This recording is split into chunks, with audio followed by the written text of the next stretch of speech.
यहाँ भनिएको छ, यदि तपाईलाई यो बुक समरी मन पर्यो भने भिडियोलाई लाइक गर्नुहोस्, आफ्नो साथीहरूसँग शेयर गर्नुहोस् अनि कमेन्ट गरेर आफ्नो विचार अवश्य बताउनुहोस्। यस्तै ज्ञानवर्धक बुक समरी हेर्न हाम्रो च्यानल सब्स्क्राइब गर्न नभुल्नुहोस्। धन्यवाद। नमस्ते। आजको यस विशेष प्रस्तुतिमा यहाँहरूलाई स्वागत छ। आज हामी एउटा यस्तो विषयमा कुरा गर्दैछौँ जसले सायद तपाईको सोच्ने तरिका नै बदल्न सक्छ। आजको हाम्रो चर्चा ओशोको चर्चित दर्शन पथ की खोज अर्थात् आन्तरिक जागरणको मार्गमा केन्द्रित हुनेछ। यो एउटा यस्तो यात्रा हो जसले हामीलाई समाजले देखाएको भ्रमबाट निस्केर भित्री शान्तितर्फ कसरी अघि बढ्ने भनेर सिकाउँछ। आउनुहोस् सँगै यो वैचारिक यात्रा सुरु गरौँ। कुरालाई सहज रूपमा बुझ्नको लागि हामी आजको यस विश्लेषणलाई 4वटा मुख्य खण्डमा बाँडेर हेर्नेछौँ। पहिलो, बाह्य भ्रम। दोस्रो, हाम्रा आन्तरिक बाधाहरू। तेस्रो, जागरणका उपकरणहरू। र चौथो, हाम्रो अन्तिम गन्तव्य। ल, सुरु गरौँ पहिलो भागबाट। बाह्य भ्रम। मानिसको असन्तुष्टिको मुख्य कारण के हो त? तपाईले कहिले सोच्नु भएको छ, मानिसले जिन्दगीभर दौडधुप गरेर टन्न पैसा कमाउँछ, समाजमा इज्जत र नाम कमाउँछ, तर पनि भित्र कता कता एउटा खालीपन किन रहिरहन्छ? ओशोले यसलाई एकदमै सूक्ष्म रूपमा निहाल्नु भएको छ। उहाँ भन्नुहुन्छ, अधिकांश मानिसहरू स्पष्ट उद्देश्य बिना नै बाँचिरहेका छन्। हामी पैसा, सम्बन्ध र अरूको भ्यालिडेसन वा स्वीकृतिको पछाडि त दौडिन्छौँ, तर अन्त्यमा हात लाग्ने भनेको ती नमेटिने खालीपन मात्र हो। हामीलाई सानै उमेरदेखि एउटा निश्चित फर्मुला रटाइएको हुन्छ नि, हैन? र जस्तै राम्रोसँग पढ्ने, टन्न पैसा कमाउने, समाजमा ठूलो इज्जत बनाउने अनि अरूभन्दा महान बन्ने। सुन्दा त यो समाजको एकदम सही बाटो जस्तो लाग्छ। तर अचम्मको कुरा के छ भने यो पुरै दौड जितेपछि पनि हामीले खोजेको मानसिक शान्ति त्यहाँ भेटिँदैन। बाहिरी सफलताले हाम्रो भित्री शान्तिको ग्यारेन्टी कहिल्यै गर्न सक्दैन। यही सन्दर्भमा ओशोको एउटा अत्यन्तै शक्तिशाली भनाइ छ। जबसम्म मानिसले आफूलाई चिन्दैन तबसम्म ऊ भट्किरहन्छ। साँच्चै भन्ने हो भने यो एउटा वाक्यले मानव जातिको पूरै वास्तविकता छर्लङ्ग पार्छ। यसको सिधा अर्थ हो, वास्तविक आत्मज्ञान बिना हामी सधैँ अन्धकारमा भौँतारिरहन बाध्य छौं। बाहिरी संसारमा जतिसुकै हातपाउ मारे पनि आफूलाई नचिनेसम्म यो भड्काउ कहिले रोकिनेवाला छैन।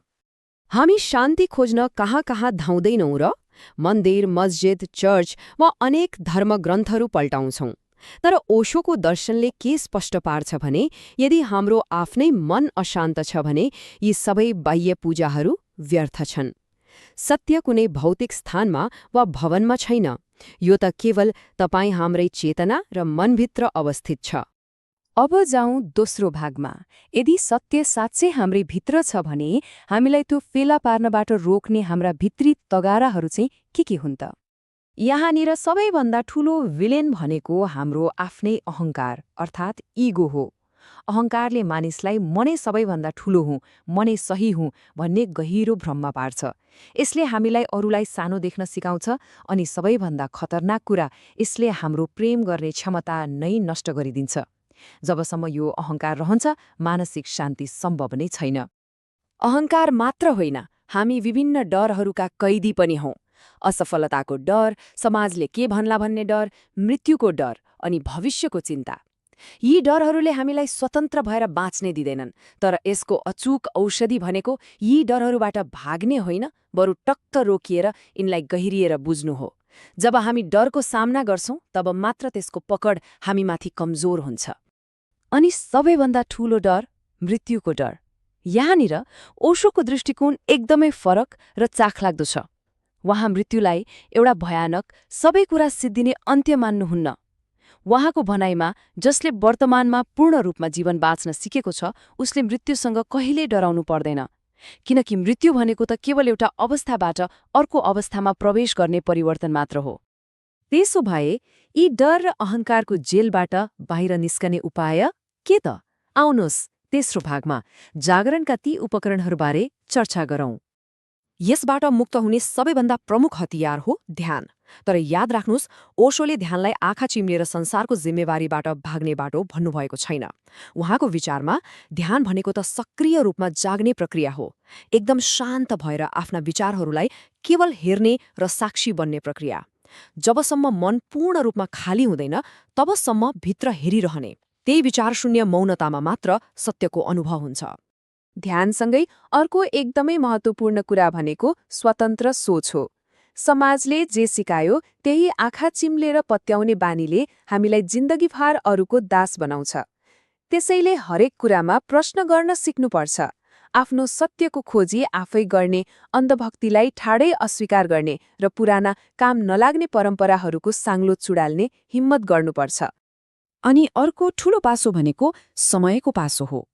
हामी कि त बितेको हिजोलाई सम्झेर पछुताइरहेका हुन्छौं, कि त आउने भोलिको चिन्तामा डुब्छौं। तर गहिरिएर सोच्नुस् त, जीवन त केवल यही क्षणमा, यही वर्तमानमा मात्र सम्भव छ नि, होइन र? वर्तमानलाई पूर्ण रूपमा होसपूर्वक बाँच्नु नै वास्तविक जीवन हो। ल, अब हामी यो विश्लेषणको अन्तिम चरणमा पुग्यौं, हाम्रो अन्तिम गन्तव्य। भित्रतर्फको यो यात्राले हामीलाई आखिर कहाँ पुर्याउँछ त? सबैभन्दा पहिले त यसले हामीलाई साँचो प्रेमको अर्थ बुझाउँछ। हामीमध्ये धेरैले प्रेमलाई स्वामित्व वा अर्को व्यक्तिलाई कन्ट्रोल गर्ने कुरा सम्झन्छौं, जुन एकदमै टक्सिक हो। तर वास्तविक प्रेम पूर्ण रूपमा स्वतन्त्र हुन्छ। यो शर्तरहित हुन्छ, निस्वार्थ हुन्छ। यस्तो प्रेममा कोही कसैको मालिक बन्न खोज्दैन। समग्रमा भन्नुपर्दा ओशोको भनाइको सार के हो भने, जब हामी मन खाली गर्न ध्यान गर्छौं, शर्तरहित प्रेम गर्न थाल्छौं, सचेत भएर वर्तमानमा मात्र बाँच्छौं र आफ्नो इगो अर्थात् अहङ्कारलाई चट्टकै माया मार्छौं नि, तब मात्र हामीले हाम्रो अन्तिम गन्तव्य फेला पार्छौं। त्यो गन्तव्य भनेकै आत्मज्ञान हो, आफूलाई चिन्नु हो। यस सम्पूर्ण विश्लेषणबाट हामीले लिनुपर्ने सबैभन्दा ठूलो निष्कर्ष के हो भने, हामीले जीवनभर खोजिरहेको त्यो बाटो, त्यो शान्ति बाहिरी संसारमा कतै छँदै छैन। त्यो त केवल हाम्रै चेतनाभित्र, हाम्रै भित्र लुकेर बसेको छ।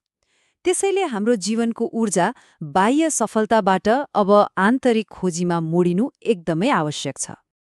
अन्त्यमा यो कुराले एउटा अत्यन्तै गहिरो प्रश्न खडा गर्छ। यदि परम सत्य र शान्ति पूर्ण रूपमा हाम्रै चेतनाभित्र मात्र छ भने हामी किन अझै पनि बाहिरी संसारमा त्यसलाई खोजेर आफूलाई यसरी थकाइरहेका छौं त? हामीले आफ्नो अमूल्य जीवनको ऊर्जा कहाँ र कसरी खर्च गरिरहेका छौं? एकछिन सोच्नुस् त। आजको यो प्रस्तुतिलाई हामी यही गहिरो प्रश्नका साथ टुङ्ग्याउँछौं। यो यात्रामा सँगै रहिदिनु भएकोमा धेरै धेरै धन्यवाद।